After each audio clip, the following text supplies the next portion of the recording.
And I was a typical 13-year-old, and I said, when is it? He said, it's Wednesday. And I'm thinking, great, I can have a day off school. Yeah, I can play, but what are we going to tell Mom? And he said, well, just tell your mum you've got a stomach ache or something. I said, you want me to lie to my mother? He said, yes. That's how you do it. Stick it to the man. So, I don't like doing that, but I did. So, Wednesday morning came along. In the meantime, we had rehearsed. He had made me play along to Trampled Underfoot from the album version at home, so I'd learnt it. So I forgot that Dad had just got a brand new Porsche 928.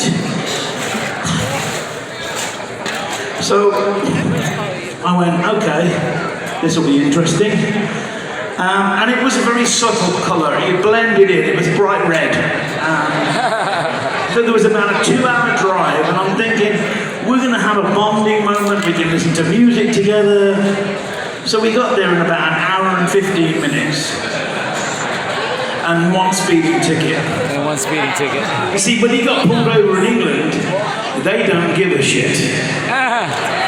We don't care who you are. You're not exactly Ringo, are you? Oh, hell. What kind of a name's Bonzo? Ringo and Bonzo. So we got there, and my dad said, right, remember, Jimmy might extend the guitar solo, so wait for him to give you the key. And he said, not. I'm like, yeah, Dad, yeah, I've got it. So Dad went out front to the PA, to the mixing desk. He wanted to hear his drum sound. That's what he wanted to hear. So I play and we do it, and Jimmy extends the guitar solo, comes over to me, and he's like, oh, there you are. So it was one of the best moments of my life. My dad's monitor drum, his monitor system, was the most amazing system in the world. Yeah, man. You didn't want to leave that drum kit. It sounded huge, unsteady.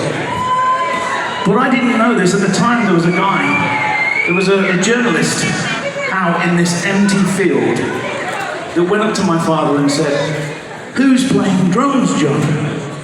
And he said, that'll be my boy, Jason. Awesome! Boom! Yeah! And he said, what do you think? He goes, well, it's the first time I've ever seen fucking Led Zeppelin play live, I'll tell you that. True story. So that, for me, later on, as a typical teenager, I was busy the first weekend at Networth, racing dirt bikes. So the second weekend, I promised my father I would go, and it was a very special night. There was a particular moment in the show when my dad played one of my favourite songs, but played it so amazingly different and so amazingly well that it blew my mind and changed my entire outlook of this particular song, and always is my go-to, a reference point when I listen